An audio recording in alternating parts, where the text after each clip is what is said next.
¿Ya la vieron ustedes? Sí, Por favor, revísenla porque esa está bien y esta tabla está hecha con base a lo que está en el maquis.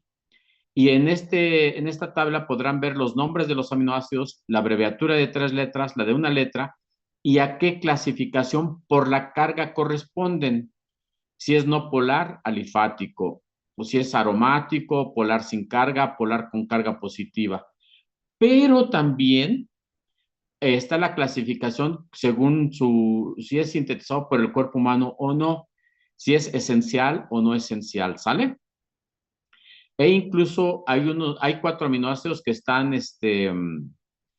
señalados con asteriscos en donde nos indica que esos aminoácidos son esenciales solo en lactantes, ¿de acuerdo?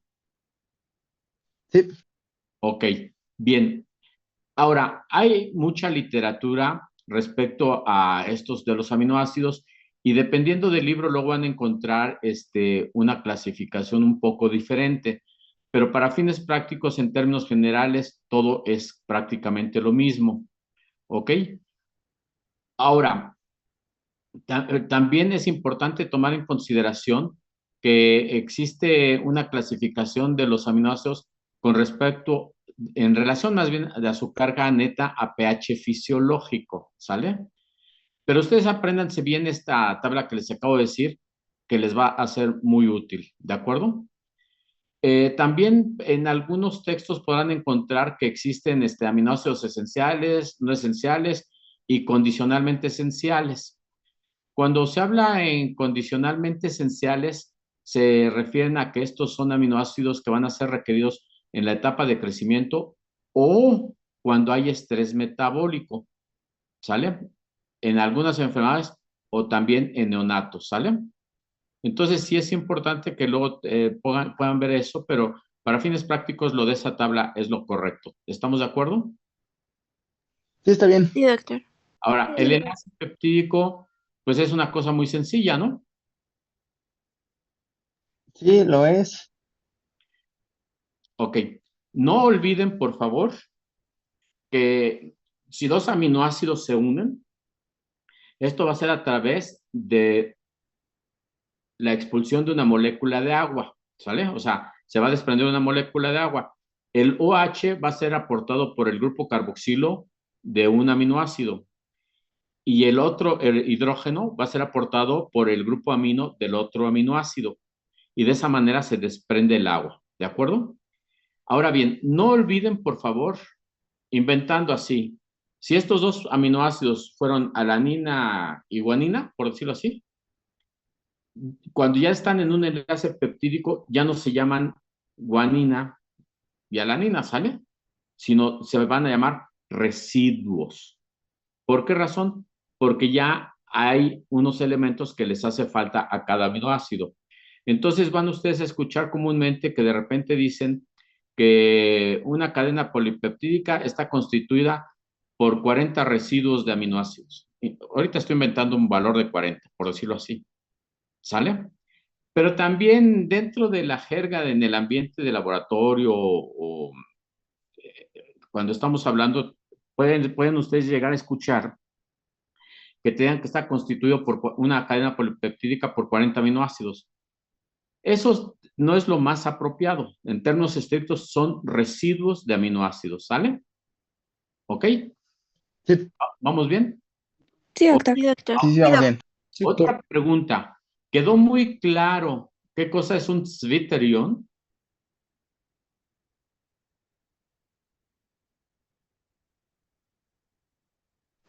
Ah, sí, sí, sí, quedó claro.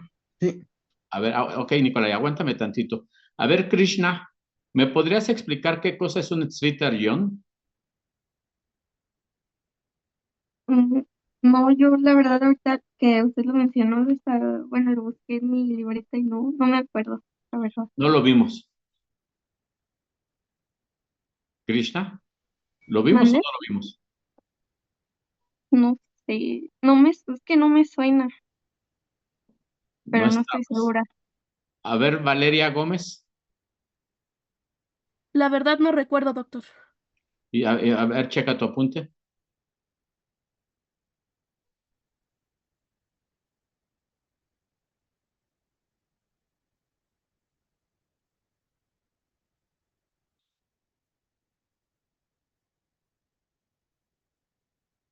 Aguántenme tantito. Sí, Jimena, no me bajes la mano. No, doctor, creo que no lo tengo. ¿No lo tienes? A ver, Jimena. Según mis apuntes y yo, Esa- eh, no, no, no, no, no, no. Eso está muy bien.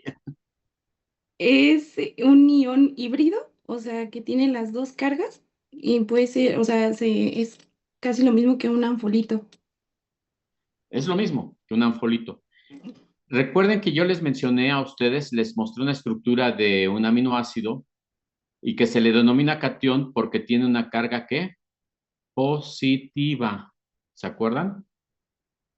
Y entonces, si ese catión se desprende el hidrógeno del grupo carboxilo, se va a generar ahí en ese extremo una carga negativa.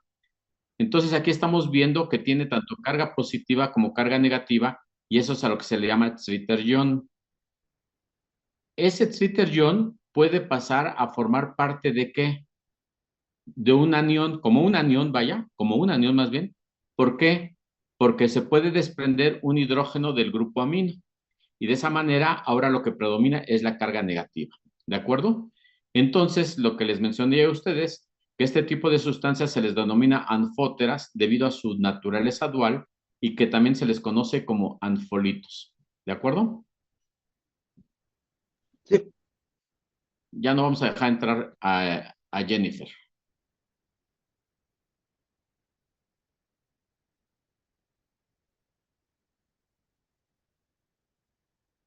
¿Sí me escuchas, Jennifer? Sí, profesor. ¿Por qué te sales? Que es que se me fue el internet, ¿Hablas perdón. en serio? Sí, es que Ok. como que hubo un apagón y se me fue. Luego hay apagones momentáneos, de eso sí que de repente como un abrir y cerrar de párpados, ¿no? Ok. Ahora, vamos a ver nosotros qué los aminoácidos van a estar constituidos de diferentes maneras. Y vamos a encontrar que los aminoácidos tienen diferentes estructuras. Y la más básica es lo que se le llama estructura primaria, ¿sale?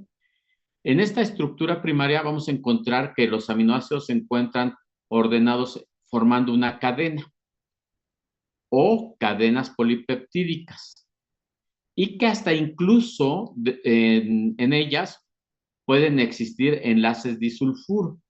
Y no olviden ustedes que los enlaces disulfuro son establecidos únicamente por la cisteína, ¿sale? Que es la que tiene el grupo tiol SH, que es el sulfidrilo que tiene la cisteína, también se le conoce como grupo tiol. Entonces, cuando dos cisteínas se encuentran, establecen un puente disulfuro, los hidrógenos se desprenden de los tioles y los azufres se unen, ¿ok? Y eso es lo que le va a dar cierta conformación a la cadena polipeptídica, ¿de acuerdo? Entonces, esa es una estructura muy sencilla, que hasta incluso más adelante les voy a mostrar yo a ustedes y cuando veamos, por ejemplo, la insulina. La insulina tiene una imagen así que nos ponen en los libros, su secuencia de aminoácidos como si fuera un semicaracol, ¿sale? Y esa insulina está constituida más bien, debo de corregir, ese es un simógeno. ¿Qué es un simógeno? Es lo que le vamos a llamar pro hormona en este caso, porque la insulina es una hormona, ¿sale? Entonces, es la forma inactiva de la insulina, ¿de acuerdo? Entonces, esa hormona inactiva, esa estructura inactiva, está constituida por tres segmentos, por el A, B y el C. O está como el A, el B y la cadena de unión que le llaman también, ¿sale? Y entonces, cuando ya se requiere la insulina en forma directa, entonces el segmento intermedio es el que va a ser desprendido para que los otros dos segmentos se unan y ya tengamos nuestra enzima, no, perdón, nuestra hormona útil, o sea, activa la insulina, ¿sale? Bien, entonces de esa manera vamos a encontrar nosotros que es la estructura más sencilla, ¿sale? Que lo vamos a ver dibujado en varias imágenes y no hay problema. Ahora bien, vamos a encontrar una estructura que se le denomina como secundaria. Aquí en esta estructura secundaria se va a establecer una relación espacial de los aminoácidos. Y un ejemplo de ellos es la alfa hélice, ¿ok? Y aquí se van a establecer puentes de hidrógeno entre el grupo amino de cada aminoácido y el grupo carbonilo del aminoácido que se encuentra 4 residuos más adelante, ¿ok? De esa manera va a haber 3.6 residuos de aminoácidos por cada vuelta de la hélice, ¿ok? Pero la distancia que va a haber entre los puntos de cada vuelta es de 0.54 nanómetros. Y algo que es muy importante de considerarse es que los grupos R que ya vimos nosotros de los aminoácidos son los que se van a extender hacia afuera de la hélice. ¿Ok? Entonces, esa es una de las formas de la estructura secundaria. Pero vamos a encontrar otra estructura, que es la que se le va a llamar en forma de láminas plegadas beta. A ver, Galilea, permíteme, Jimena, no vi tu mano. Aguántame, Jimena. Galilea, parece que no está. A ver, Jimena, ¿querías decir algo? Sí, doctor, quería ver la posibilidad de que vuelva a mostrar sus presentaciones. Es que así me revuelvo. Ahora, ustedes tienen que escribir. ¿Sale? Y Galilea no contesta.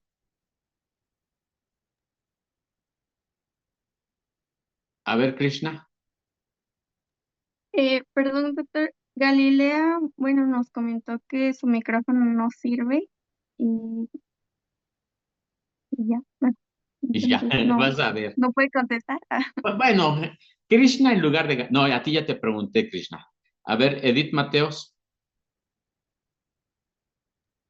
Sí, doctor, ¿qué pasó? No, nada. A ver, te quiero hacer una pregunta para que podamos establecer la imagen de cómo son estas láminas plegadas beta, ¿sale? ¿Tú sabes lo que es un biombo? Eh, un biombo es como algo que se plega, ¿no? Pero a ver, más o menos trata de describírmelo.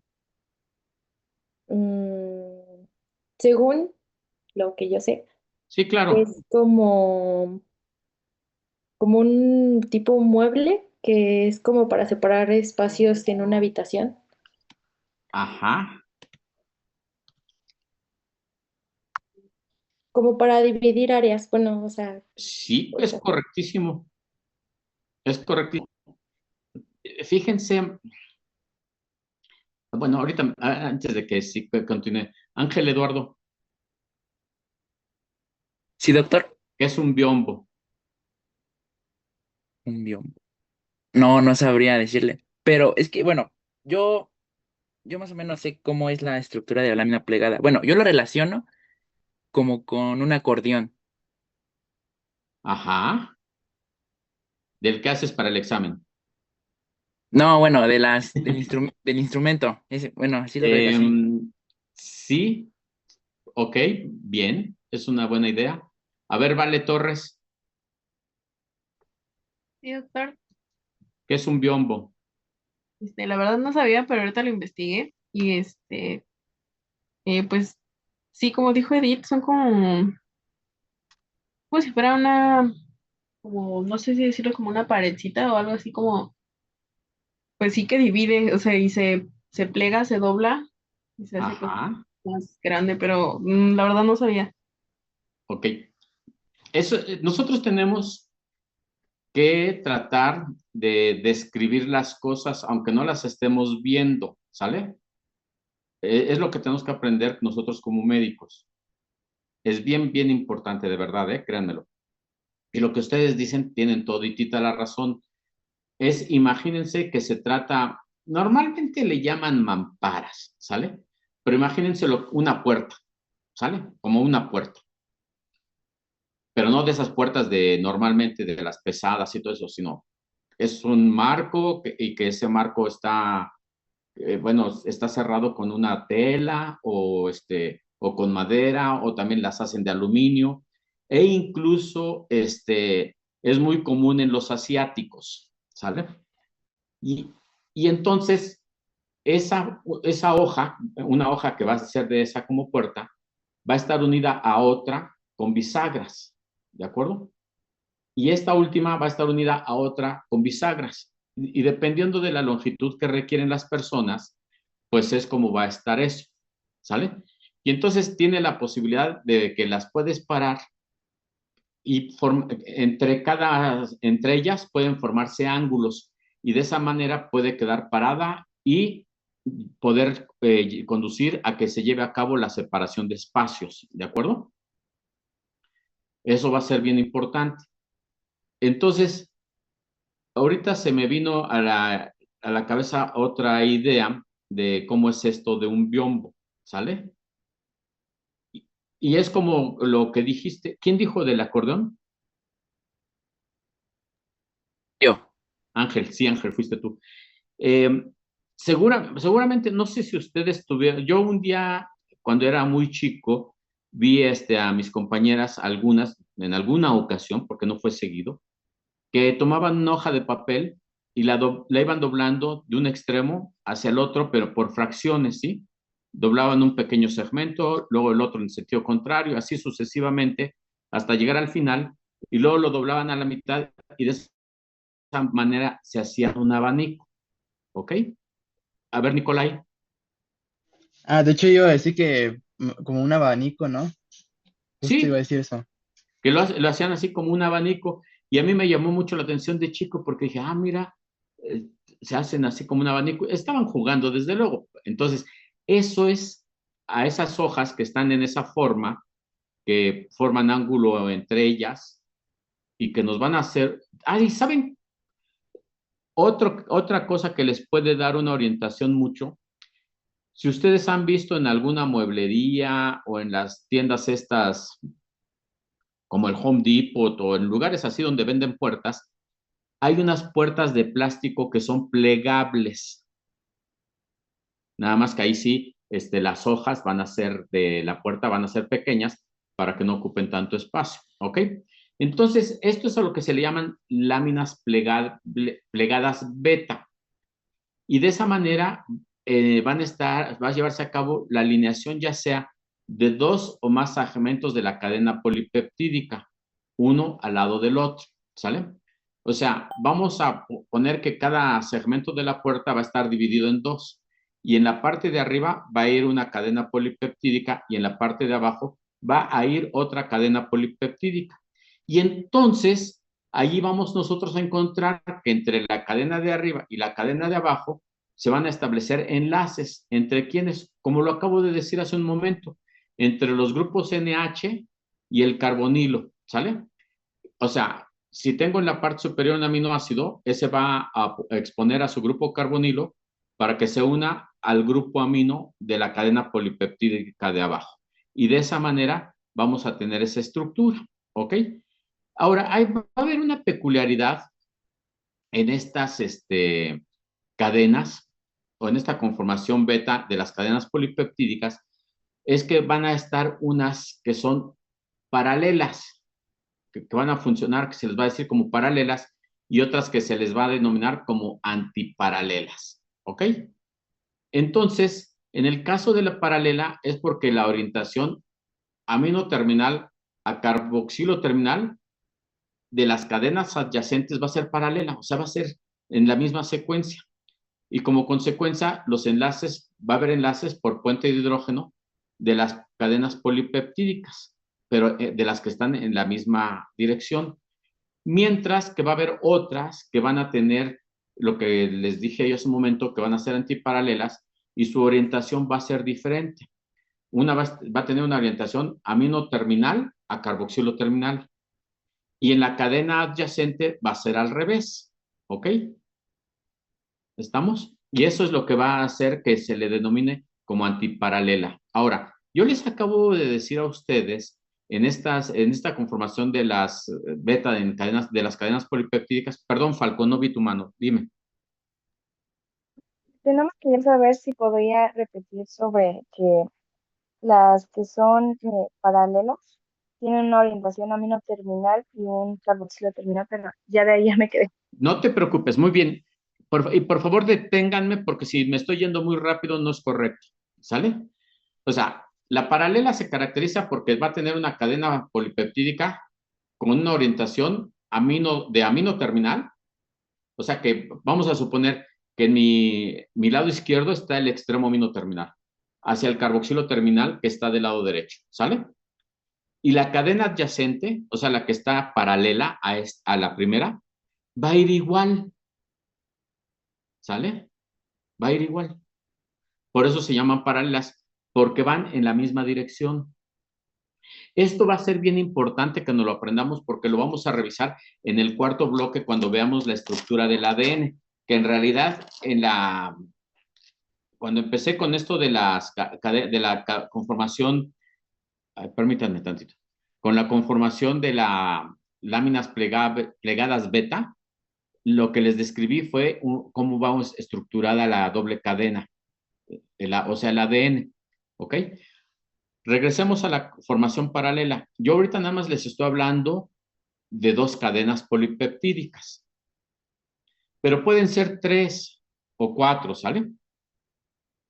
Ahora, la diferencia de cómo está constituida la antiparalela en diferencia a la paralela es que va a ser lo siguiente, que la primera cadena va a estar, como lo dije hace ratito, el extremo amino terminal del lado izquierdo y el carboxilo terminal del lado derecho, ¿sale? Y la que está abajo, eso va a estar al revés. ¿Qué significa? Que del lado izquierdo va a estar el extremo carboxilo y del lado derecho el amino terminal, ¿ok? Eso cuando son 2 cadenas, pero si son 3, entonces la tercera va a ser igual que la primera. ¿Qué significa? Que la tercera va a tener en el extremo izquierdo el amino terminal y en el lado derecho el carboxilo terminal. De esta manera, nosotros, ¿por qué se le denomina antiparalela? Porque van en dirección opuesta, ¿sale? ¿Vamos bien? Muchas gracias. Sí, doctor. ¿Seguros? Sí, doctor. Sí, doctor. ¿Puedo Seguro. seguir o ya me voy? Doctor, bueno, Dime, Ana es que Lucía. ya escuché que dijo que la orientación del amino terminal está del lado izquierdo y el carboxilo terminal del lado derecho, y luego ya no alcancé a anotar lo último que dijo. ¿A cuál te refieres? ¿A la antiparalela? Ah, la antiparalela. ¿La paralela quedó claro? Sí, Perfecto. Ahora, vamos a la antiparalela nuevamente. Quedamos que se define antiparalela, ¿por qué? Porque la cadena polipeptídica, la primera, va a tener del lado izquierdo, digámoslo así como ejemplo, el extremo amino terminal y del lado derecho el carboxilo terminal. ¿Sale? Ahora, la siguiente cadena abajo va a empezar ¿con qué? Con que del lado izquierdo va a estar el extremo carboxilo terminal y del lado derecho su amino terminal. Eso es lo que hace que se denomine como antiparalelo. Ahora, si en esa estructura hubiera una tercera cadena hacia abajo, entonces esa tercera cadena va a estar en la misma orientación que la primera. Va a tener su extremo amino terminal del lado izquierdo y su carboxilo terminal del lado derecho. ¿Sí fui clara? sí, doctor, gracias. Sí. Seguros, porque esto se los voy a preguntar en clase, ¿eh? ¿Por qué razón? Porque cuando veamos la estructura del ADN, vamos a ver que realmente sus cadenas son antiparalelas. Y entonces, ya que nosotros lo estamos viendo ahorita, pues ya nos es pues claro, entendible, y ya no nos va a costar trabajo cuando veamos el ADN.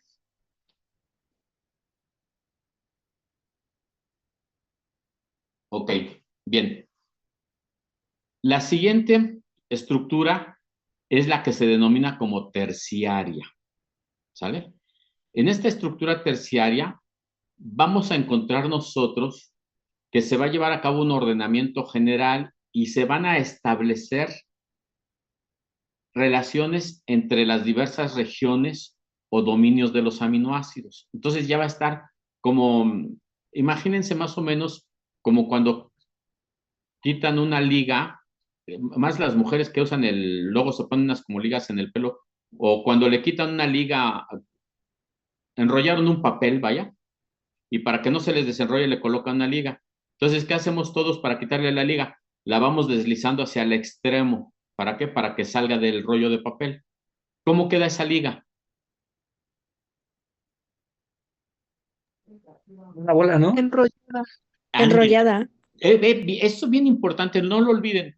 Es como una araña, una cosa revuelta ahí, todo enrollado. ¿Sí me explicó? Eso no lo olviden porque lo vamos a tener que retomar más adelante con la organización del ADN. Y entonces es lo que le pasa más o menos en esta estructura terciaria. Y es aquí donde vamos nosotros a considerar que existe una relación estereoquímica de los aminoácidos, ¿sale? ¿Por qué razón se establece una relación así? Bueno, por todos los enlaces que hay dentro de esa cadena polipeptídica. Al tener una cadena polipeptídica, pues no va a quedar así rígida como una cadena alargada y ya, sino debido a que está compuesta por los diferentes elementos y que tienen cargas, entonces, y que algunos de esos aminoácidos pueden establecer enlaces, pues entonces se va a llevar a cabo esto, ¿sale? Entonces, por eso se hace como esa liga. ¿Ok? Y la cuaternaria es en donde entonces vamos nosotros ahora a encontrar que esta proteína va a estar constituida por dos o más cadenas polipeptídicas y que entonces van a estar unidas por diferentes fuerzas, ¿sale? Que pueden ser enlaces covalentes, enlaces peptídicos, disulfuro, ¿ok? Y entonces, esta constitución, vamos a ver que son oligómeros, que está compuesto por protómeros, monómeros o subunidades, es como se le llama, ¿sale? Por ejemplo, la molécula de la hemoglobina está constituida por 4 cadenas, ¿de acuerdo? Y entonces es un tetrámero. Tetra, 4. Mero, 4 unidades, ¿de acuerdo? Y entonces, para que regresemos un poquito a lo que es la estructura terciaria de las proteínas, el objetivo de lo que les acabo de decir a ustedes, que se llega a conformar esa estructura terciaria, y que va a estar, y que es muy importante, y que esas fuerzas son las que se van a encargar de estabilizar esa estructura terciaria de las proteínas. Estas van a ser posibles debido a los enlaces o puentes disulfuro, ¿sale? También van a establecerse atracciones electrostáticas. A ver, González Sánchez, ¿qué es una atracción electrostática? Eh, sí, profe, voy. ¿Sí, sí me escucho? ¿Sí? Una atracción electrostática, ¿verdad? Ajá. ¿Ya lo estás googleando? Sí. Ah, estoy No, checando a ver sin si lo hacer tengo trampa. apuntado. ¿Cómo? Ah, no, estaba checando si lo tenía apuntado, pero creo que no. Pero podría ser como que, o sea, la atracción electrostática es la unión de, podría ser en este caso, dos moléculas a través de una fuerza eléctrica. Claro, lo vimos cuando vimos agua Ah, y cuando vimos pusimos como ejemplo la atracción de los imanes. O sea, dime, Yael. La atracción electrostática es como el agua, ¿no? De cargas diferentes te atrae. Sí, o sea, electrostática es que tienes una carga positiva y una negativa y se atraen. ¿Sale? Eso es el punto, ¿ok? También lo que les dije yo a ustedes hace un momentito, los puentes de hidrógeno, ¿ok? Y por el otro lado va a haber interacciones que se les llaman hidrofóbicas y esas características peculiares que tienen los aminoácidos y su interrelación con el agua y que va a unirse es lo que le va a permitir que se dé una conformación a las proteínas, ¿ok? Y ojo, alguna otra cosa que debo decirles a ustedes que no quede fuera son las fuerzas de Van der Waals, ¿sale? Que vimos nosotros en agua. ¿Y qué es eso? Lo que les hablo de las cargas eléctricas, ¿de acuerdo? Ahora, nosotros vamos a saber que hay proteínas, tenemos nuestra estructura de proteína, ¿ya? Y quedamos que la proteína está constituida por una secuencia de varios aminoácidos, ¿ok? Que son diferentes. Pero vamos a encontrar algunas que van a tener algún grupo químico diferente a los aminoácidos, algo diferente. Y entonces a esas proteínas se les va a llamar proteínas conjugadas. Y a ese algo diferente, o ese grupo adicional a la proteína, que es diferente a la proteína, es al que se le va a llamar grupo prostético. ¿Ok? Sí. ¿Vamos bien? Sí. Ok. Sí. Por ejemplo, si nosotros, dime, Falcón, Pero, el grupo químico diferente era grupo ¿qué? no te escucho, perdón. Ay, ¿ya me escuchas? Sí, ¿con qué estabas hablando? ¿Estás comiéndote el micrófono o estás comiendo? No, es que como tengo los audífonos, que se nos escucha por eso bien. Ah, ok. Dime. Ah, que dijo que el grupo químico diferente, ¿cómo se llamaba? Algo, no te escucho bien tu pregunta. Bien. Espérame, déjame.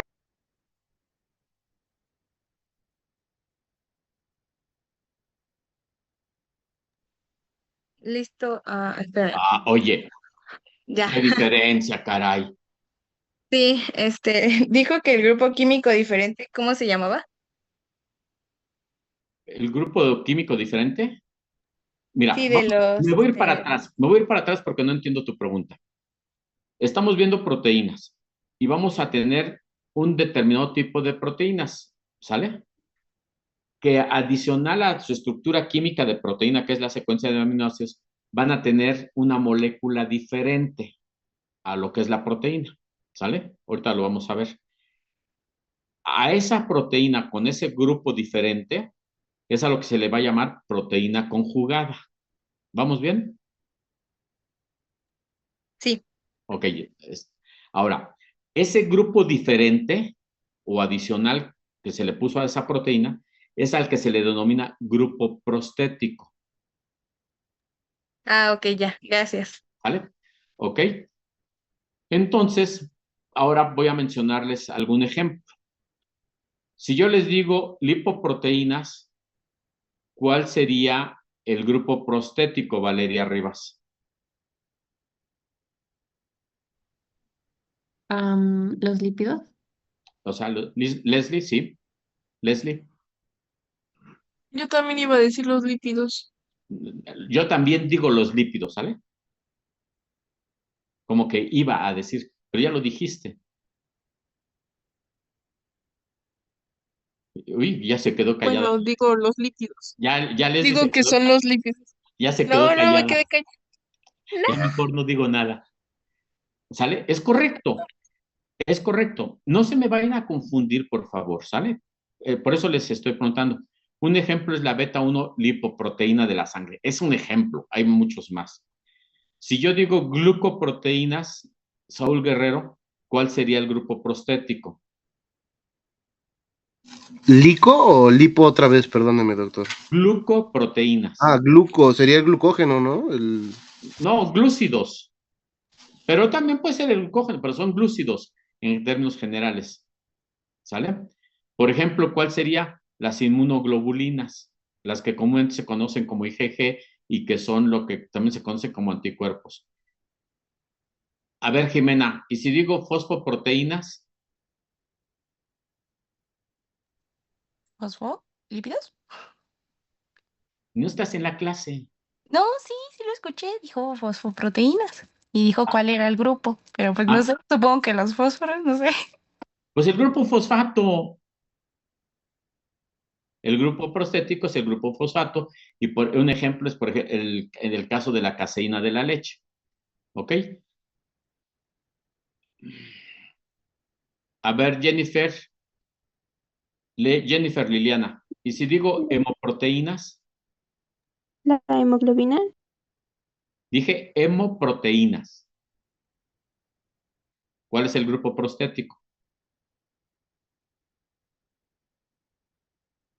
es la parte que dice hemo, ¿no? Pero es que no me Exacto, acuerdo. ahí estás bien.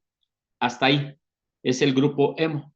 El ejemplo es el que tú dijiste, la hemoglobina. ¿Sale? ¿Estamos? Y si Sí, digo flavoproteínas, Ángel Eduardo. ¿Cómo, doctor? Si digo flavoproteínas, ¿no estás en la clase? No, sí, pero el grupo Flavo,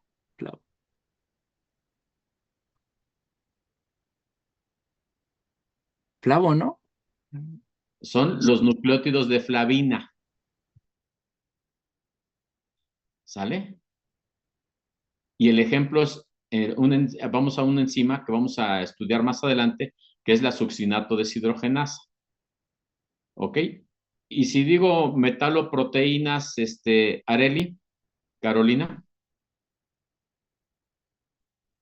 Ah, pues me lleva al principio metal, entonces. No, dijo metil o metal. metal, ¿no? ¿De dónde Ah, estás? metal. Es que por un momento Ándale, le entendí metal. ¿qué tal está la serie? No, Doc, es que estaba anotando de las fabloproteínas porque está complicado el nombre, entonces ¿Por me qué quedé así. complicado? Porque no le había entendido bien si era fablo o fiblo.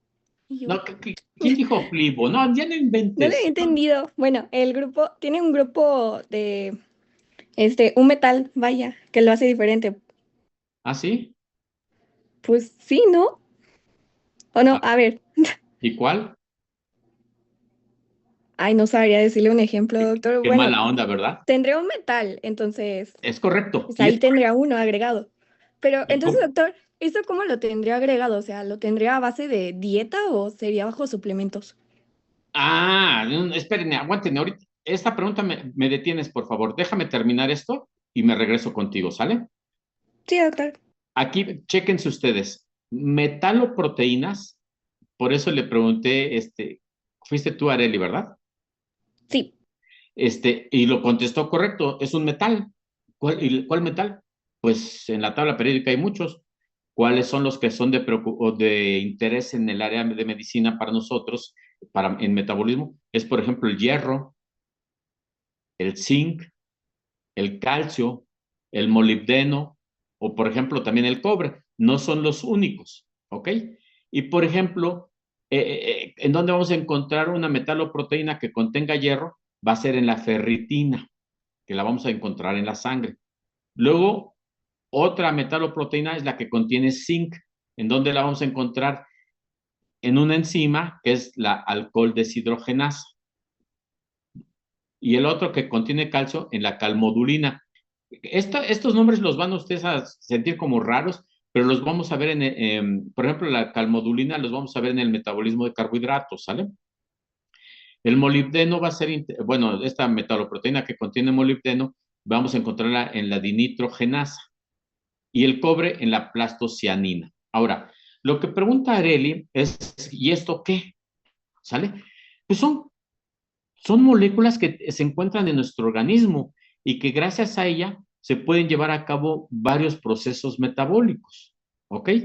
Y por eso, y entonces, ¿de dónde los obtenemos? Pues de la dieta, de la dieta. Por eso es que es muy importante que nuestra alimentación sea muy buena, que sea balanceada. Lo que les he dicho yo a ustedes, consumir carbohidratos, lípidos, proteínas, vitaminas y minerales, pero en forma balanceada. No debemos de consumir en forma exagerada algo, porque al final de cuentas, como la expresión esa muy típica que existe en nuestro país, que todo exceso causa daño, ¿ok? Entonces, así como ustedes llegan y se sientan ante la mesa en la casa de ustedes y tienen su platillo que van a cenar o van a comer, pues nada más imagínense todo lo que van a comer. O sea, no me refiero a todo que va a ser una gran cantidad de cosas, sino, por ejemplo, si tienen ustedes una pechuga empanizada, ahí ya llevan ¿qué? Proteína, lípido y carbohidrato. Y si de remate, porque eso es que lo que hace la gente, o ponen una hamburguesa de carne de res, vamos a ponerlo así, pues allí también vamos a tener esos elementos que lo que va a ser preponderante va a ser la proteína, ¿sale? Y va a haber grasa, ¿ok? Y luego de remate, ¿qué comemos? Papas fritas, ¿no? Como cuando vamos a las tiendas estas de las cadenas a comer hamburguesas, que hasta te preguntan, no sé por cuánto, porque no se los sé decir, pero luego les dicen, invento ahorita una cantidad, por 20 pesos más, papas y refresco grande, y todos decimos sí. Y entonces comemos en exageración. ¿de acuerdo? Y eso es lo que nos hace daño y nos conduce a que tengamos sobrepeso o lleguemos a tener obesidad, ¿ok? Entonces, tan solo allí, lo que estamos nosotros comiendo, lo vamos a transformar, que eso es lo que vamos a ver en el siguiente bloque, cuando veamos digestión de carbohidratos. Y después en el tercer bloque vamos a ver digestión de lípidos y digestión de proteínas, ¿ok? Entonces vamos a disminuir, o sea, vamos a comer ese bocado y lógico, lo vamos a saborear, lo vamos a disfrutar muchísimo porque es lo que nos gusta, pero nunca dimensionamos que lo que estamos comiendo son una gran cantidad de moléculas que son las que nos van a ayudar a que se formen otras en nuestro organismo, ¿ok? Y entonces es por eso que vamos a nosotros a ver la caseína de la leche, la hemoglobina, cómo se forma, que es importante para que tengamos hemoglobina, que comamos proteína animal, ¿sale? Para que tengamos, por ejemplo, la calmodulina, pues es importante que también consumamos calcio y en los alimentos van a estar incluidos estos nutrientes o micronutrientes, como luego le llaman, ¿sale? Y eso es lo que nos va a ayudar a que tengamos toda nuestra estructura, todo nuestro cuerpo en buen estado, ¿sale? ¿Vamos bien? Sí, ¿Seguros, seguros? Sí, doctor. Sí, doctor. seguro. Sí, doctor. Ahora bien, vamos a ver otra clasificación de las proteínas, pero eso va a ser con base a sus solubilidades. Vamos a encontrar que hay una proteína que se llama albúmina, ¿sale? Esta albúmina es soluble en agua y en soluciones salinas. Normalmente en los textos van ustedes a encontrar que no tiene aminoácidos distintivos, ¿sale? O sea, ¿a qué se refieren en esto que no tienen aminoácidos distintivos? Porque algunas otras proteínas que vamos a ver ahorita más adelante te van a decir que son ricas en arginina, ricas en prolina, o sea que tienen muchas argininas o muchas prolinas, ¿sale? La albúmina la vamos a encontrar mucho en el torrente sanguíneo, es la proteína que es más abundante en relación a las globulinas, pero es más abundante la albúmina, y es la que nos va a servir como un medio de transporte, ¿ok? Que eso también vamos a regresar a esto más adelante cuando revisemos todos estos procesos de digestión y de concentración, porque incluso es una forma que se les pide a los pacientes que se les haga un proteinograma. ¿Sí me explico? En ese proteinograma pues se va a identificar cuál es la cantidad que hay de albúmina y de globulinas, ¿sale? Y normalmente en la química sanguínea, cuando ustedes se la piden a un paciente, van a encontrar ahí un rubro que dice proteínas totales. Y luego van a encontrar otro rubro que dice albúmina. Y luego globulinas. Y hay rangos de referencia, ¿sale? Esos rangos de referencia te los pueden dar en gramos por decilitro, en porcentajes o en gramos por litro, ¿sale? Pero siempre es importante checar qué unidades nos está reportando el laboratorio. Pero no nos dicen cómo están distribuidas las globulinas, ¿sale? Entonces, ¿por qué? Porque vamos a encontrar que existe la globulina alfa 1, la globulina alfa 2, la globulina beta y la globulina gamma, ¿ok? Y estas nos van a orientar de cómo se encuentra nuestro paciente cuando tiene algún proceso de enfermedad, ¿ok? Ese es el punto, ¿de acuerdo? Y, por ejemplo, ¿por qué les decía yo a ustedes que la albúmina es una proteína? Pues sí, una proteína grande es porque tiene una masa molecular de 68.500. Y si nosotros nos adentráramos un poco más, esa albúmina está constituida por lo que les había dicho, toda una cadena de aminoácidos que ya no se llaman aminoácidos cuando están unidos, sino de residuos. Y es de 609. Y en este caso es lo que equivaldría más o menos a lo que es la clara del huevo, ¿de acuerdo? Eso es lo que es la albúmina, ¿de acuerdo? ¿Ok?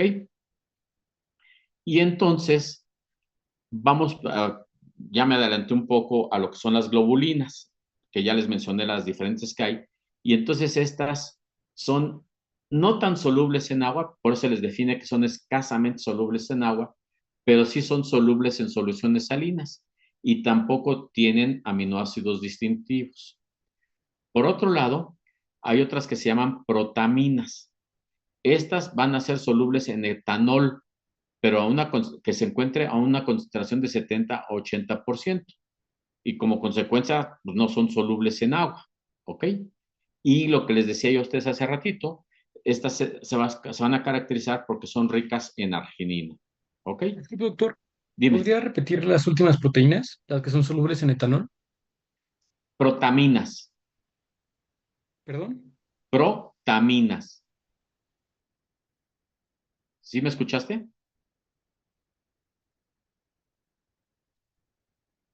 ¿Sí? Protaminas, ¿verdad? Sí, protaminas.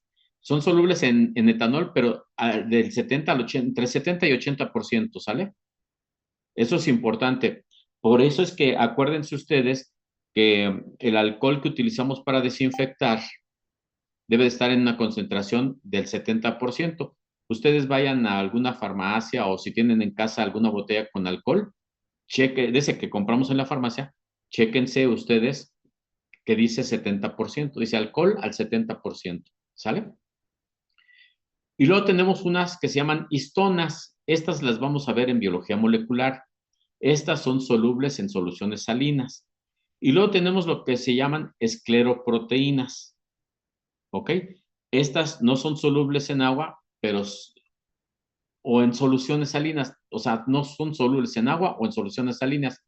Y estas son ricas en glicina, alanina y prolina, lo que les decía yo a ustedes.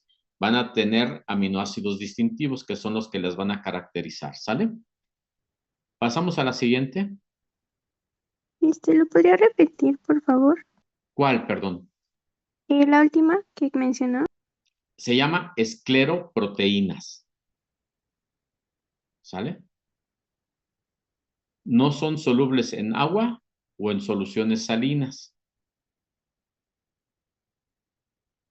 Y contienen mucha glicina, alanina y prolina, que también se le denomina como ricas en glicina, alanina y prolina.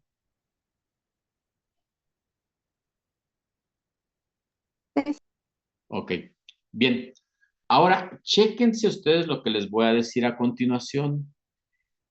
¿Cuáles son? Vamos a tener en nuestro organismo una gran cantidad de proteínas. Y esas proteínas van a tener determinadas funciones.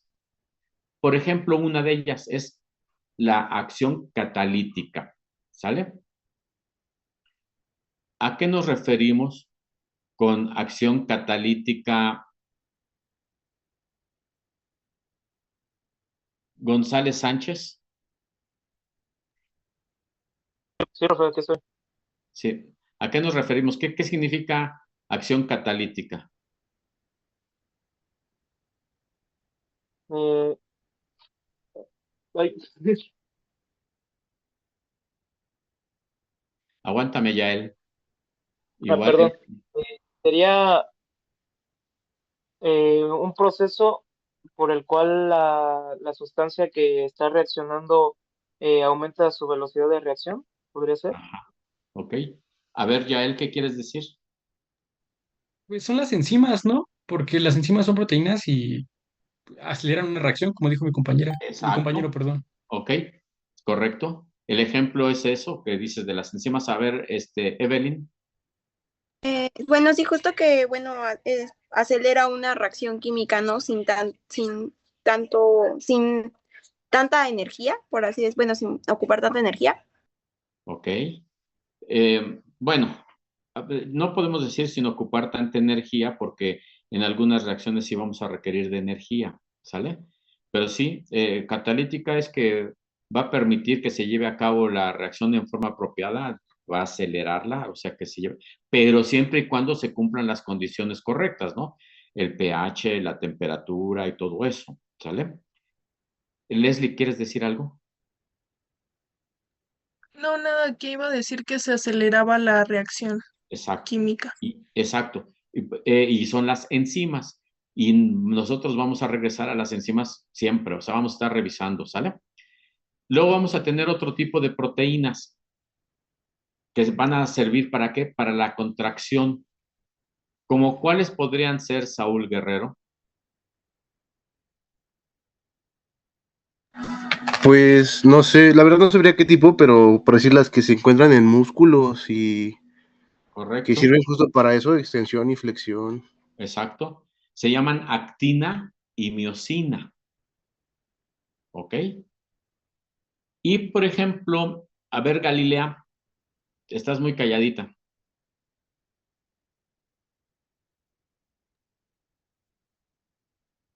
Doctor, es Esta que la... no funciona su micrófono, ¿verdad? Sí, es ella. No, pues vamos a volverle a preguntar que no nos deje hablando solitos. A ver, Fernando Ángeles. Sí, doctor. Ok.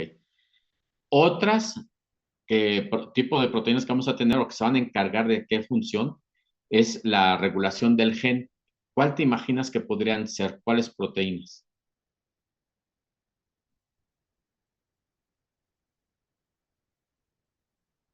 Mm, No te preocupes, no te puedo no sé. exigir que lo sepas, pero son las histonas. Son las que acabo de decir hace un momento. ¿De acuerdo? Que las vamos a ver en el bloque de biología molecular. A ver, Edith, estás muy calladita. Edith Mateos,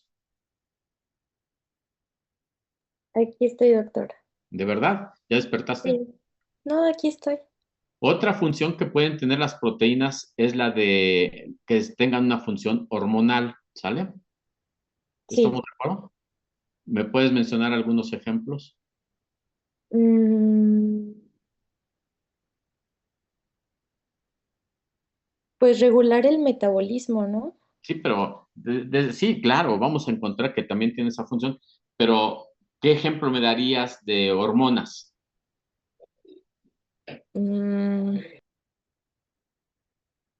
Pues la insulina. A ver, Valeria Ramírez, no me bajes la mano, Valeria. Ah, perdón, es que le iba a decir también la insulina. Ah, estás viendo mi diapositiva. Me está proyectando, doctor. A ver, te tenía que decir algo. ¿Sale? Pero es correcto, la insulina, y que es lo que les acabo de mencionar hace ratito. Pero vamos a tener otra función que van a cumplir algunas proteínas y es la de protección. ¿Como cuál se imaginarían ustedes, Leslie?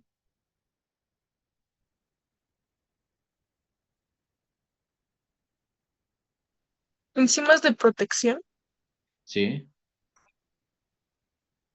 Puede ser como la del estómago.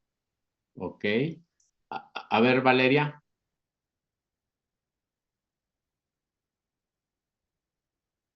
¿Y esos cómo se llaman?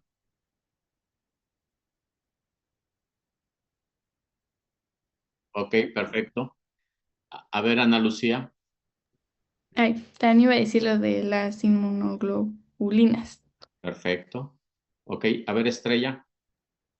Sí, y también las del colágeno, ¿no? Esas son otras. Tienes razón que el colágeno es una proteína, pero cumplen una función diferente. Ahorita la vamos a ver. A ver, Krishna. Pueden ser, por ejemplo, la de las vías respiratorias, las mucinas. Ajá. Ok. A ver, Valeria Ramírez. También podría entrar la queratina. La queratina es una protección, sí. Lo que ustedes dijeron en el caso del ser humano. Bueno, a ver, tú dime, ¿dónde hay queratina? La queratina, si no estoy mal, se encuentra en las uñas y en el cabello. ¿Y a poco el cabello nos protege? Sí, ¿Cómo? pues protege al cuero cabelludo de que no tenga hongos. Bueno, quiero suponer, o del medio ambiente. Híjole, ahí me no, ¿Han visto ustedes a las, aguántame, Leslie, ¿han visto ustedes a las personas que traen rastas? Sí. Sí. Ellos tienen hongos en la cabeza. Porque se les moja el pelo, no se les seca, no se lo lavan, olvídenlo. Y luego se van quedando como, van perdiendo pelo esos más. A ver, Leslie. Yo iba a decir que el cabello nos sirve, bueno, antes era para protegernos de la temperatura del frío. Pero ya no tenemos tanto pelo, No, ¿no? pero es una parte de la evolución que se quedó. O sea, la evolución nos hizo tener menos pelo, pero para eso funcionaba cae Correcto. el pelo. Y sigue cumpliendo esa función, ¿eh? A ver, Krishna. Nos protege de los rayos del sol para no, porque creo Claro, que claro, claro, claro. A ver, alguien me bajó la mano, no me la bajes, por favor. Ajá, a ver, Valeria Pérez, no me bajes la mano, aunque lo repitas.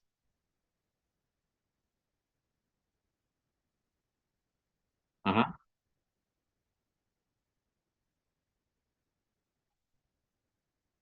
ajá,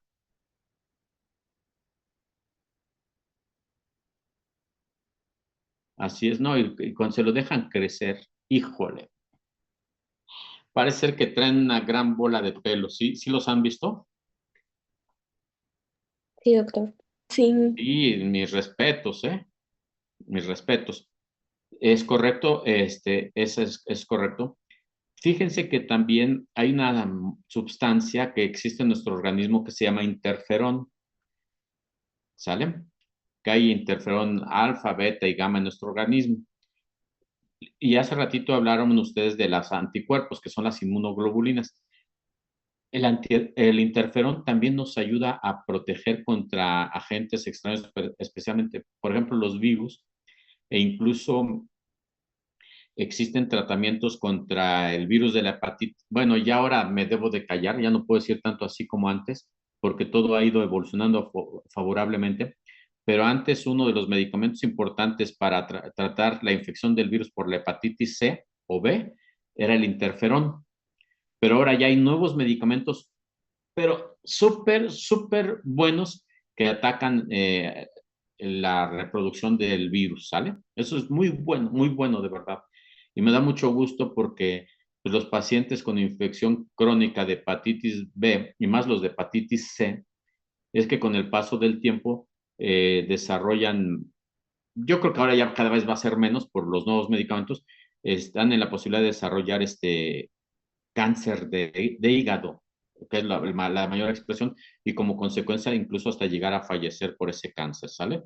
Entonces, aguántame, Saúl. Entonces, ahora ya con los nuevos medicamentos, de verdad, ¿por qué digo que de verdad ahora con los nuevos medicamentos son muy buenos? Porque resulta que la tasa de eficacia de estos nuevos medicamentos son por arriba del 90-95%, mientras que antes era el 50% con el interferón. O sea, era un dilema de qué tanto iba a responder tu cuerpo al tratamiento y a atacar al virus. Dime, Saúl. Oiga, doctor, ¿y cuál es la diferencia? Porque nunca he entendido eso de hepatitis A, B y C. Ah, ya.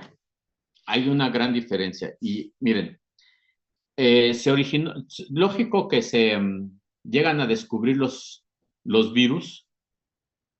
Vamos a limitarnos nosotros ahorita en lo que son ¿cómo se llaman? Los virus de la hepatitis, ¿sale? ¿Por qué razón? Porque hay muchos virus que existen, ¿sale? Entonces ahorita nos limitamos nada más a hepatitis, ¿les parece? Entonces, ¿qué es lo que vamos a encontrar? Vamos a que se clasifican en A y esa es digamos, la menos temida. ¿Por qué razón? Porque seguramente que varios de ustedes, y seguro que hasta yo, lo más seguro, algún día llegamos a tener hepatitis A. Pero ¿por qué digo seguramente? Porque cuando los niños van a las estancias infantiles, pues saben que todo, y además también los niños se llevan, cuando están chiquititos, se llevan todo a la boca, ¿sale? Y entonces tú no sabes si hay algo que esté contaminado con ciertos microorganismos. Y normalmente la hepatitis A se transmite porque hay agua contaminada o también alimentos contaminados, pero es una transmisión, suena feo lo que les voy a decir, pero es real, que se denomina fecal oral, ¿sale? Entonces, tanto puede ser directo de gente que tiene muy malos hábitos de ir al baño y no lavarse las manos, y es en serio, y no podemos exigirle a los niños chiquitos que sean súper limpios porque pues andan agarrando todo, se llevan todo a la boca, pero por eso tenemos que irles enseñando, ¿ok? Y entonces, ¿qué va a pasar con esa? No hay problema porque se erradica e incluso existe vacuna, ¿eh? Ahorita antes de que se me olvide, existe una vacuna, ¿ok? Y hay otras que son, por ejemplo, la B y la C. Son las que, digamos, preocupan más porque esas son transmitidas por fluidos corporales. Fluidos corporales me refiero como puede ser sangre, semen o saliva, ¿sale? Y esto es que se transmite de una persona infectada a una sana, ¿de acuerdo? Y entonces se puede transmitir, por eso es que en los bancos de sangre, tú vas a donar sangre y primero te toman una muestra sanguínea, hacen unos estudios y te dicen, sí, vas a donar sangre, porque se tiene que checar si eres un buen donador o no. Buen donador me refiero a que tu sangre esté bien, que no esté alterada, no de que como persona, por favor. Y entonces después ya te toman el paquete globular, o sea, la sangre, y todavía esa sangre tiene que pasar por varios estudios. Son varios, pero varios estudios. Dentro de ellos está detectar si está la presencia del virus de la hepatitis B, la hepatitis C, sífilis, etcétera, etcétera, ¿sale? ¿Por qué?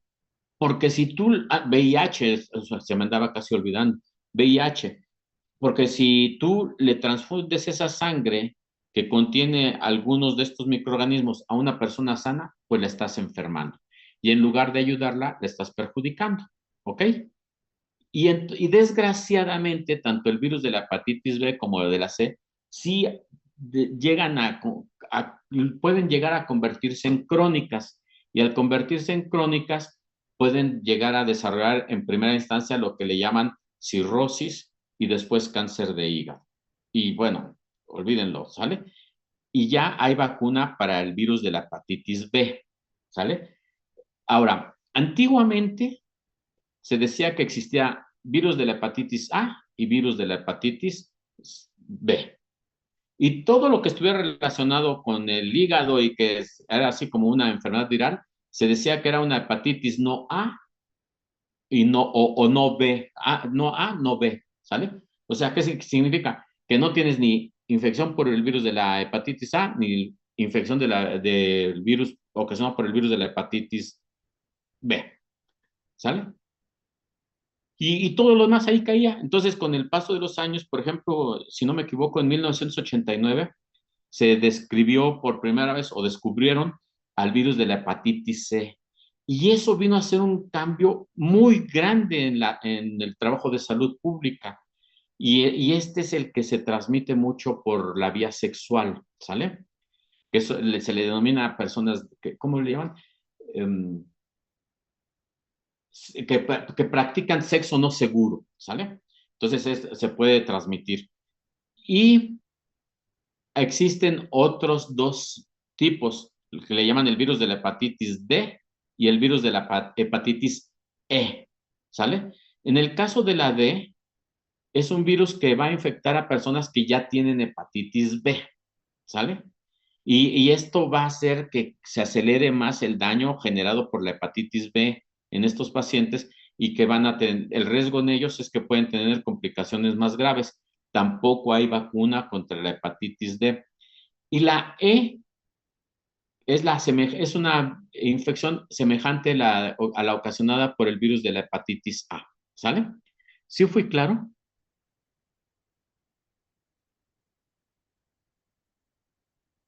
Sí, sí, sí, doctor, gracias. ¿Seguro, seguro? Sí, sí, sí, ya comprendí un poquito más. Ok. Y ahora, ¿qué es lo que pasa? Miren, yo les digo porque me enfrenté a una situación bien difícil porque yo estaba desarrollando, quería desarrollar y los elaboré, pero no los ejecuté, unos protocolos sobre hepatitis C en personas mexicanas hace varios años y realmente era muy importante y a mí me dijo un día no es médico, una persona que trabaja en un laboratorio del gobierno, que no era un problema de salud pública. Y ahora resulta que sí es realmente un problema de salud pública. Entonces, tengo que tener mucho cuidado, ¿sale? ¿Vamos bien? Sí, doctor. Ok. Sí, doctor. Otra de las funciones en el caso de las proteínas es que puede haber una función reguladora y es la que les acabo yo de mencionar a ustedes hace un momentito en relación a lo que es la calmodulina. Ahorita ya no los quiero llenar de más información respecto a la calmodulina porque la vamos a ver en el metabolismo de carbohidratos y que van a darse ustedes cuenta que incluso se requiere ahí calcio y que va a encargarse de regular la acción de una determinada enzima, ¿sale? Entonces, lo vamos a regresar a eso. Y luego regresamos otra de las funciones es a lo que se le llama estructural, y es lo que hace ratito, ¿quién me dijo colágeno? Yo, profe. ¿Estrella? Sí. Ah, ok. No seas mal, no, es que no los veo. A ver, les voy a cambiar los nombres, ¿sale? Entonces, por ejemplo, en el estructural cae lo que es el colágeno, la elastina, las queratinas, ¿sale? Y entonces, por eso es que luego ustedes van a darse cuenta que hace ratito me dijeron que ¿dónde hay queratina? Que en el cabello. Y van ustedes a darse cuenta que les promueven que este shampoo es muy bueno en queratina y que le va a hacer el cabello muy bonito a las personas, etcétera, etcétera. Todo eso es marketing, ¿ok? Y otra de las funciones de las proteínas es la de transporte, ¿ok? Y ya se les mencionó a ustedes hace un momentito que cuál juega un papel muy importante en el caso de transporte es la albúmina. Y vamos a ver aquí que se va a encargar de transportar, híjole, bueno, es el transportador de todo. Por ejemplo, de la bilirrubina, de los ácidos grasos, y lo vamos a ver cómo participa, ¿sale? Pero también vamos a encontrar otra, que es la hemoglobina. ¿Esa de qué se encarga de transporte? Pues el oxígeno. La hemoglobina se encarga de transportar el oxígeno. Y las lipoproteínas, bueno, pues van a transportar a los lípidos. Y como hace ratito dije, la transferina o transferrina se encarga de transportar también el hierro. ¿Ok? ¿Vamos bien? Sí, doctor. Sí, doctor. Ok. Algo que también es bien importante que nosotros debemos de saber es que las proteínas pueden sufrir un proceso de desnaturalización. ¿Qué te imaginas que signifique desnaturalización, Jennifer? Pues que se debe al calor, o Ok. sea, Que puedes desnaturalizarla por calor, es correcto. Pero también puedes utilizar, ahorita vamos a mencionar algunas sustancias, ¿sale? Pero desnaturalización, pregunté, ¿qué te imaginas que es? ¿No? ¿Cómo puedes ocasionarla? A ver, Fernando Ángeles. Ajá, pues como alterar las propiedades de algo, ¿no? Ajá. Bien. En el caso de desnaturalización de las proteínas, está definido de una manera muy clara. Es la pérdida de la estructura tridimensional, ¿sale? De esa estructura tridimensional, y que esa pérdida sea suficiente para que la conduzca a la pérdida de la función, ¿sale? Eso es lo que vamos a encontrar, ¿ok? Ahora, algo que va a ser bien importante que aclaremos, que el hecho de que una proteína esté desnaturalizada no significa que tenga un desplegamiento completo, ¿sale? Eso es bien importante, o sea, se alteró la estructura de la proteína y que condujo a que perdió la función. Ahora, hace muchos años, una alumna me dijo, es que sigue siendo proteína. Sí, claro, va a seguir siendo proteína porque está esa molécula constituida por aminoácidos, pero ya no es una proteína funcional, ¿ok? Y entonces, algo que yo siempre pongo como ejemplo es lo que las mujeres hacen cuando, es bien interesante. Mujeres que tienen el pelo ondulado o chino, lo quieren tener lacio. Y las personas que tienen el pelo lacio, lo quieren tener chino. Y entonces, ¿qué vamos a encontrar nosotros en este caso que mencionabas hace ratito? Fuiste tú, Jennifer, ¿no? Lo de calor. Sí, doctor. ¿Ok? Que el calor se va a encargar de afectar principalmente a esos enlaces de hidrógeno, ¿ok? Entonces, vamos a ver que incluso en el caso del pelo va a haber una alteración de los enlaces disulfuro, ¿ok? Y por ejemplo, vamos a encontrar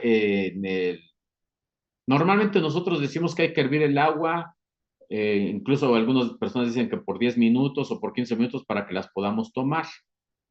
Pero debemos también de ser sumamente cuidadosos porque también hay proteínas que son estables al calor.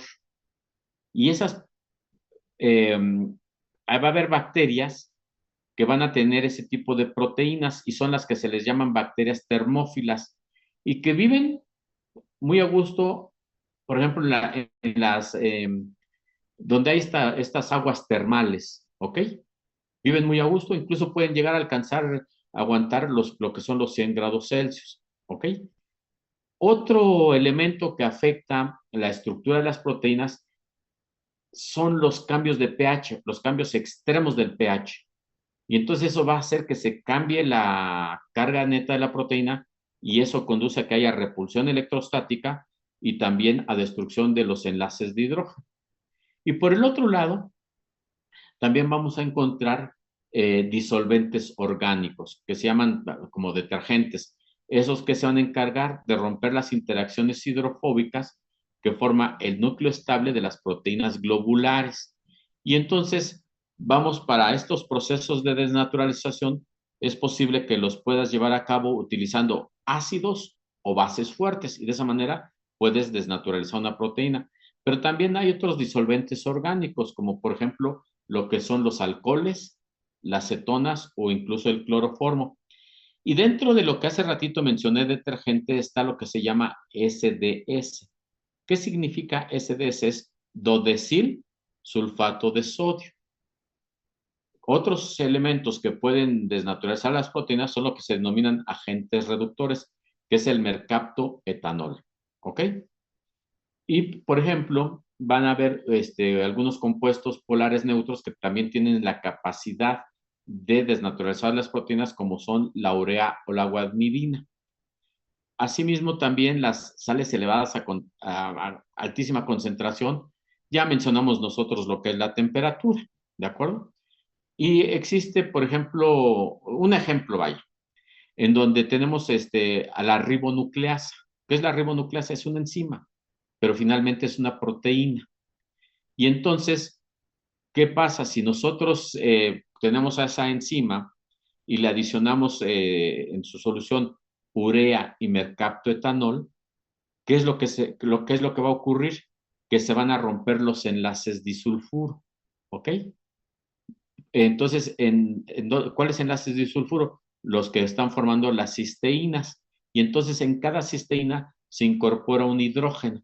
Y de esa manera se rompen esos enlaces disulfuro, ¿ok? Y si nosotros le llegáramos a quitar la urea y el mercaptoetanol, entonces se restablece su configuración de proteína, que les mencioné hace ratito de la ribonucleasa. ¿Estamos? Sí.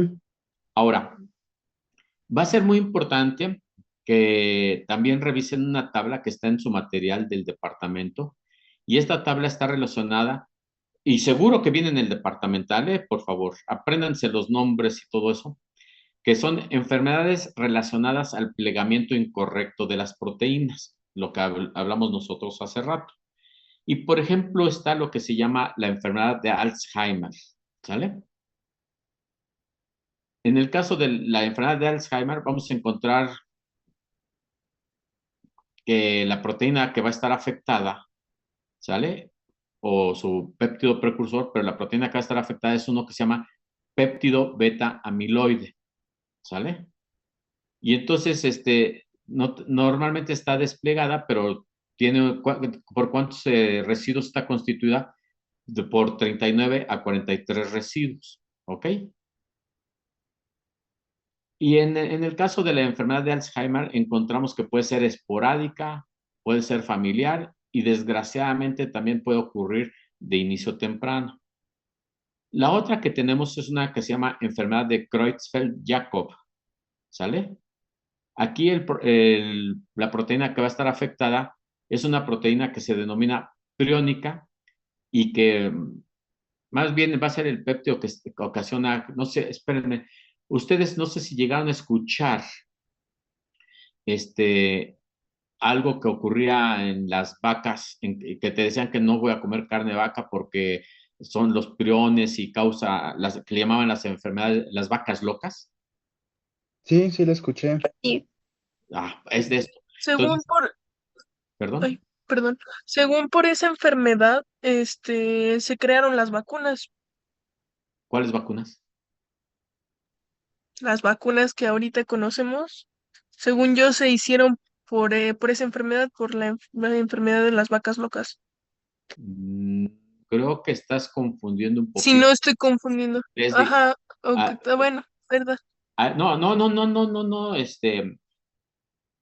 hay una enfermedad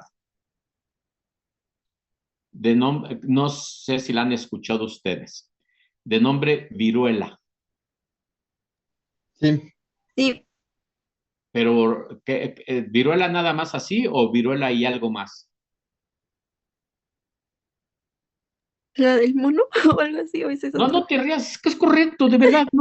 De verdad, es correcto. Por eso me detuve. Recientemente se difundió mucho que se estaba propagando lo que es la viruela del mono y que es una enfermedad que normalmente transmitida entre homosexuales, etcétera, etcétera, etcétera. Y la verdad que sí, o sea, y terrible esa enfermedad.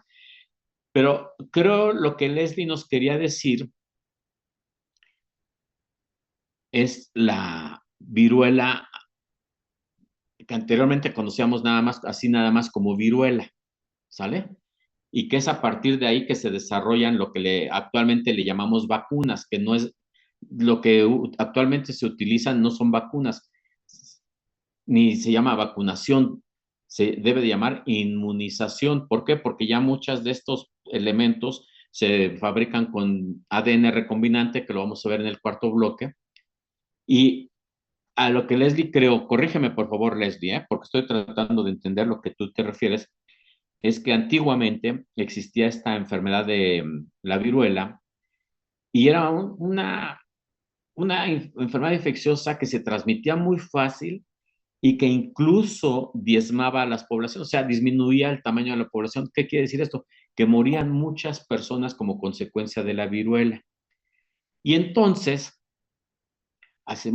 incluso Ramsés II, si no me equivoco, llegó a padecer viruela, según está registrado en la historia, y ocurrió un fenómeno bien interesante. Les voy a dejar de tarea que me digan quién fue quien descubrió eso. Se dio cuenta de que las personas que trabajaban con las vacas no se enfermaban de la viruela,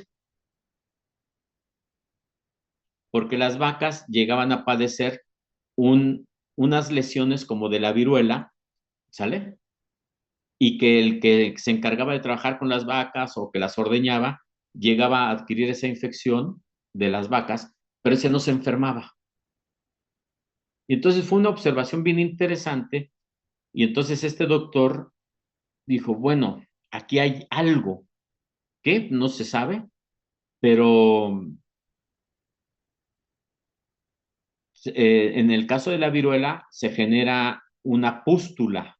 O sea, ¿qué significa pústula? Lo que comúnmente luego la gente le llama como vejiguita y adentro hay pus, que luego esa pústula se rompe, sale líquido y queda una pequeña ulcerita que desgraciadamente eso generaba que las personas tuvieran luego lesiones, cicatrices en la piel, ¿sale?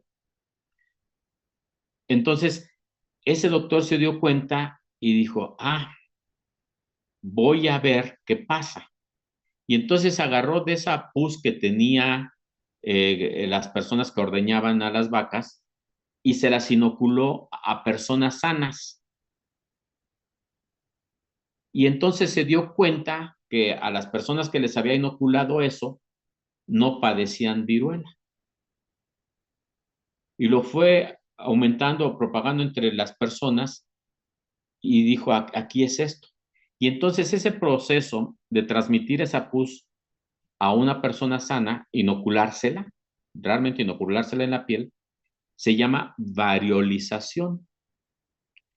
Y entonces, como en aquella época no existían los laboratorios en donde pudiéramos fabricar las vacunas, etcétera, etcétera, pues entonces, ¿qué pasó?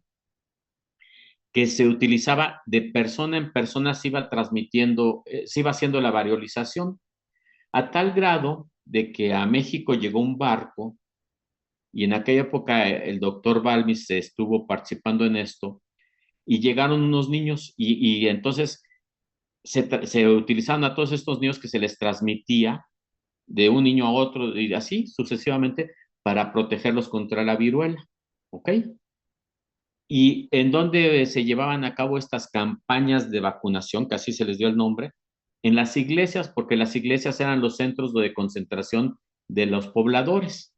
Y entonces ahí les iban haciendo la variolización, ¿ok? Esa es de donde proviene el término vacuna, porque la secreción se obtuvo a partir del ganado vacuno, ¿sale? ¿Es a lo que te refieres, Leslie? Sí, exactamente eso.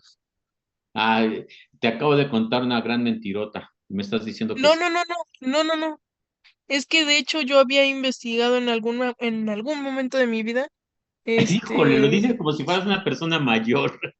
ay, es que no me acuerdo cuándo lo investigué porque no fue ni Ajá. en la prepa ni en la secundaria.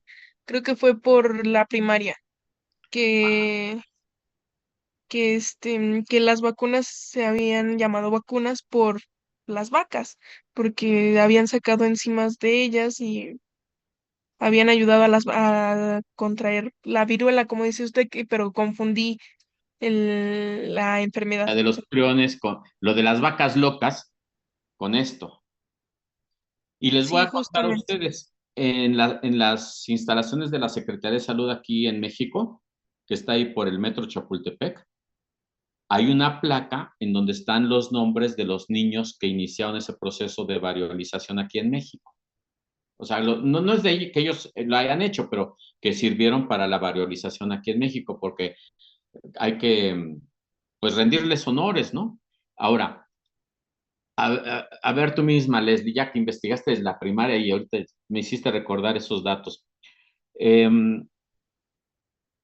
existiendo la viruela en el mundo? Sí, ¿Sí? según yo sí. A ver, googlealo.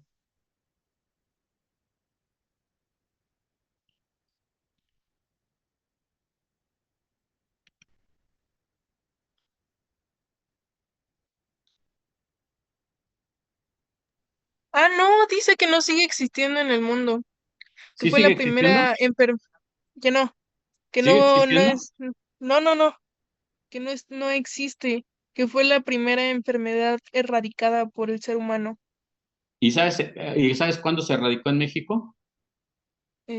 No, no tengo ni idea. ¿Quiere que lo busque? Si no me equivoco, por allá por 1959, si no me equivoco. Déjenlo busco, déjenlo Pero esta es busco. una de las enfermedades que está Mil, 1980. en México. No. No, es en todo el mundo, en 80.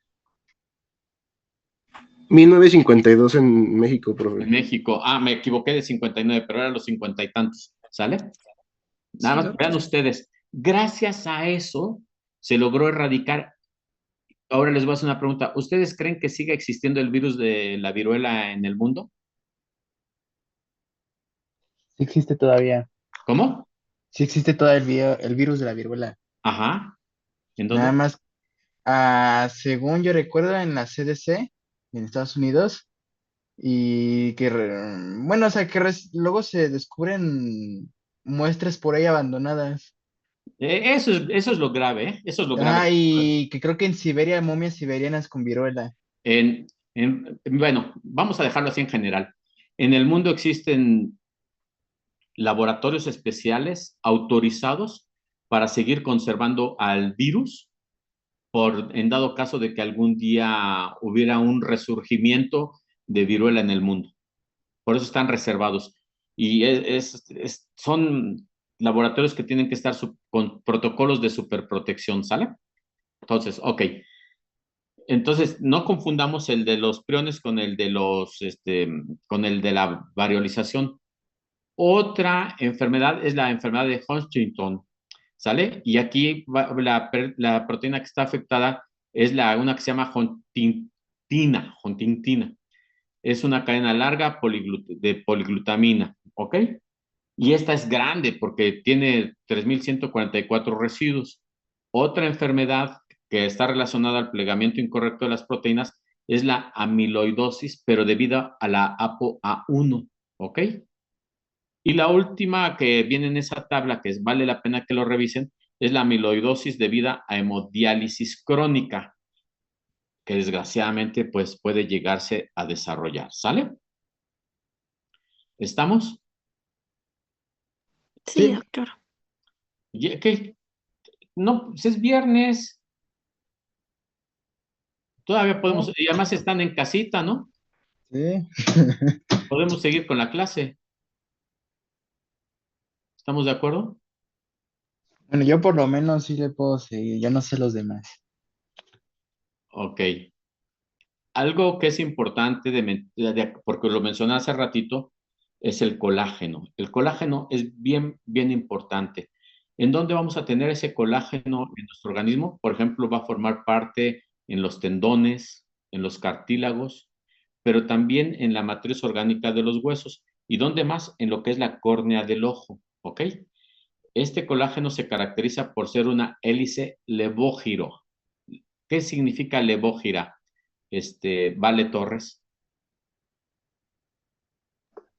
Sí, doctor.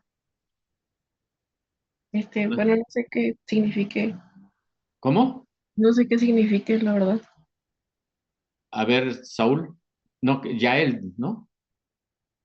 Yael. Sí, doctor. Sí, doctor, es que está como para la izquierda. Es lo que nos explicó con el espejo, Que el ejemplo del espejo. está girado hacia la izquierda, correcto. ¿Sale? Exacto.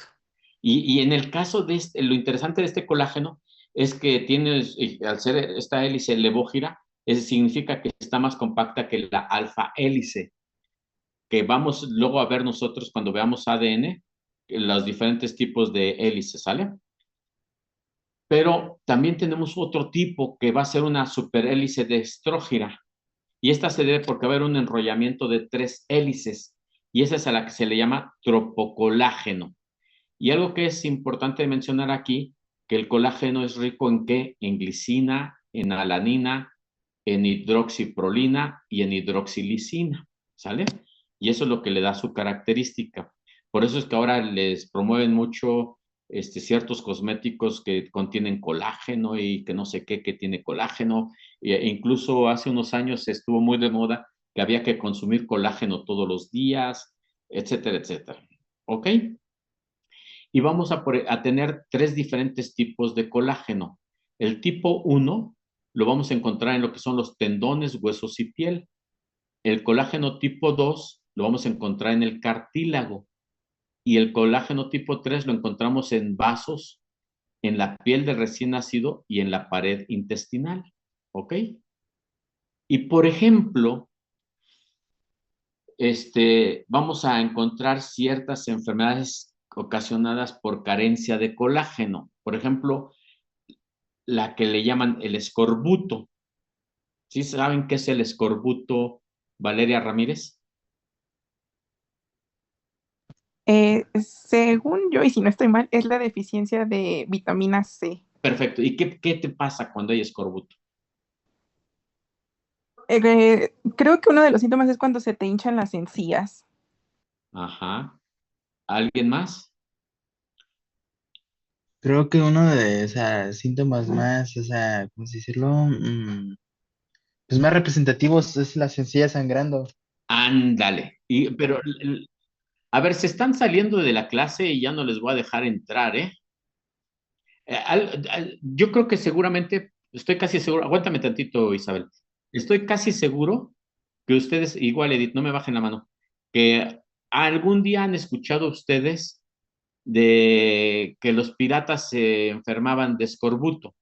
Y ese cara, bueno, a ver, mejor me callo. A ver, Isabel.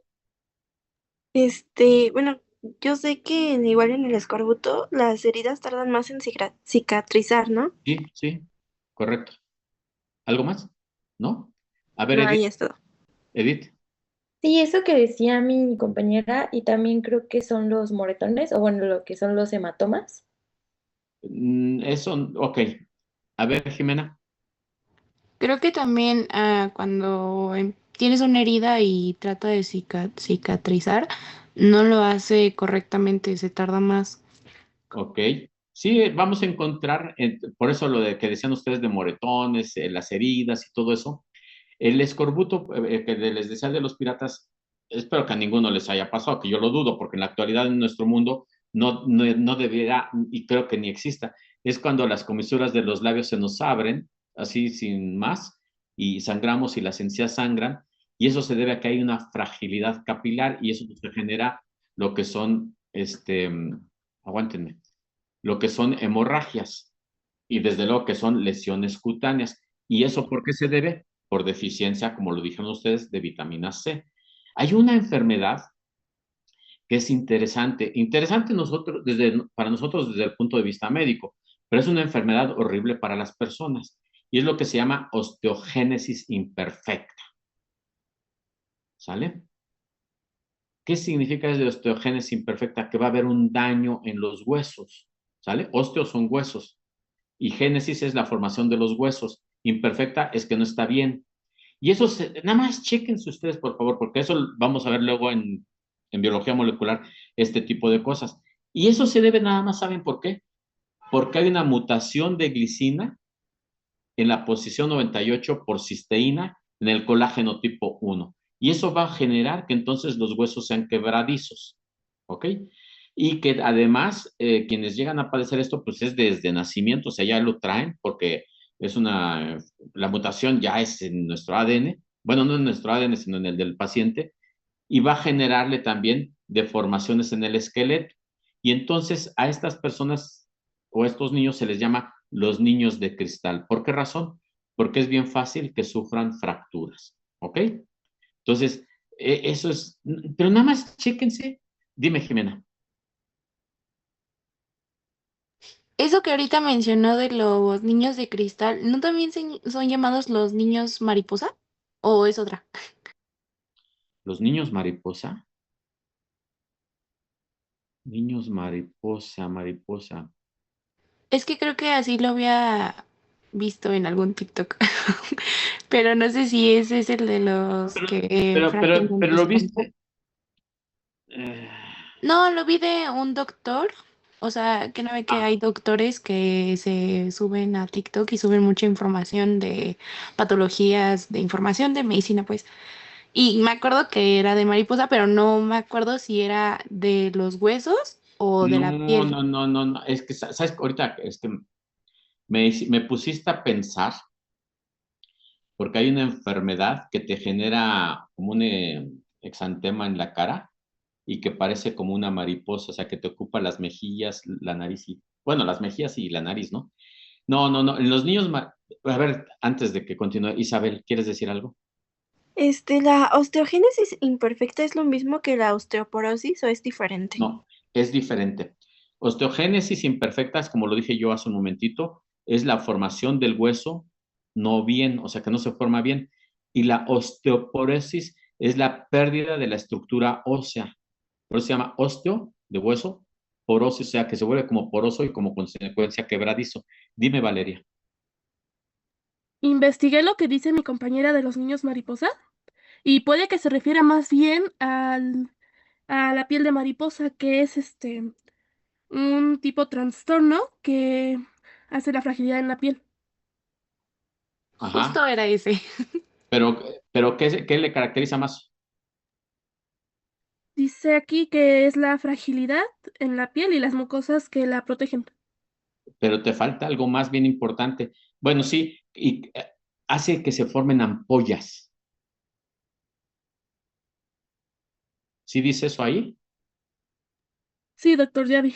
¿Sí, serio? Sí, sí dice. O sea, esa fragilidad y todo eso hace que se formen ampollas, bueno, tanto en la piel como en las mucosas, hace que se formen ampollas y, bueno, como consecuencia, heridas, ¿no? Y es a lo que se le llama epidermólisis bulosa. Bulosa por lo de ampolla, ¿sale? A ver, Carolina, dime. Una pregunta, profe. ¿En la osteogénesis imperfecta solo afecta la sensibilidad, por así decirlo, que van a tener los huesos? ¿O también a la forma que pueden llegar a desarrollar los huesos, como los juanetes, o que el hueso sea más corto? A ver, te voy a colgar. No me escuchaste. No, pero muy buena tu pregunta, ¿eh? De verdad, muy buena tu pregunta. En la osteogénesis imperfecta, miren, normalmente conforme nosotros cuando nacemos, pues ya traemos nuestros huesitos y estos van tomando cada vez una mayor consolidación y es como vamos creciendo también, ¿sale? De tal manera que un hueso de un bebito es muy blandito en comparación a un hueso ya de un adulto. Y como consecuencia, entre más joven eres, más fácil de que se sane esa fractura y cuanto más viejo eres, más trabajo cuesta. Y entonces, no olviden el término nos lo dice todo. Osteogénesis, osteo, hueso, génesis, formación de. O sea, la palabra osteogénesis significa formación de hueso. Y si dice imperfecta, es que no está bien la formación, está dañada. ¿Sale? Y eso se debe a que hay una mutación de la glicina en la posición 988 por cisteína en el colágeno tipo 1. Y eso hace que los huesos se vuelvan quebradizos. Y se les denomina a esos niños como niños de cristal. ¿Por qué? Porque con el simple hecho de que tú hagas un movimiento, o el mismo niño haga un movimiento un poquito brusco, se fractura, tiene fracturas, ¿de acuerdo? La cuestión del juanete ya es una deformación que va a sufrir la persona adulta, ¿sale? Y va a ser en el dígito 1 de los pies, ¿de acuerdo? En esa articulación que hace como que sale una bola, ¿sí me explicó? Y entonces en algunas ocasiones es necesario que se lleve a cabo una cirugía. ¿Ok? ¿Vamos Sí, está bien? bien, profe. Gracias. ¿Seguros? Ok. Luego, chéquense, otro problema del colágeno que me gusta mucho mencionar en las clases es un síndrome que se llama Ehlers-Danlos. Ehlers se escribe E-H-L-E-R Danlos, D-A-N-L-O-S. ¿Y aquí qué tienen esto? Estas personas que tienen este síndrome es que van a tener una piel hiperextensible. No sé si ustedes han visto luego en la televisión, en algunos programas, de personas que dices, híjole, son súper contorsionistas. ¿Por qué dije contorsionistas? Me adelanté ahorita quería nada más hablar de la piel, pero también en el caso de las articulaciones, es que tienen una mayor movilidad. De repente hay unas personas que agarran un brazo, o sea, por la muñeca, y se lo pasan hacia atrás de la cabeza y como que lo voltean, ¿no? Y es impresionante y tienen una piel hiperextensible. Si ustedes toman su piel, la pueden extender un poquito, nada más, ¿sale? Pero en ellos es mucho más e incluso aprovechan ese fenómeno para hacer como deforme la expresión de la cara, ¿sale? Desgraciadamente, estas personas pueden llegar a tener ruptura de arterias o de la vejiga y eso es en los casos más graves, ¿de acuerdo? ¿Ok? Bien. Sí, doctor. ¿Cómo se sienten? ¿Bien? Sí. No. Doctor. ¿Quién dijo no? Yo. Jimena está enojada conmigo, pero no le hace, le vamos a seguir bastante. Todavía me faltan como 5 horas. ¿Cómo ven? Ya, Doc. ¿Qué? Si estuvieras de guardia en el hospital en donde yo esté y tú estuvieras de resistente, híjole, ¿para qué te platico? ¿Para qué te platico? ¿Sale? No, ya llego aquí, hasta aquí llega la clase, ¿ok? Por favor, estudien porque el lunes tenemos examen, ¿de acuerdo? Sí, doctor, gracias. Ok, perdón. doctor, gracias. Oigan, no se desconecten todavía, pero estudien todo desde el principio hasta lo que vimos hoy porque va a haber examen, ¿sale? Sí, está bien. Ok, bien. No me queda otra cosa sino que desearles que tengan muy, muy bonito fin de semana y cuídense mucho, por favor. Sí, está bien. Muchas gracias, Doctor, doctor. igualmente. Hasta Gracias. bonita Gracias, doctor. semana. Hasta luego. Gracias. Gracias, doctor. Chao, buen fin.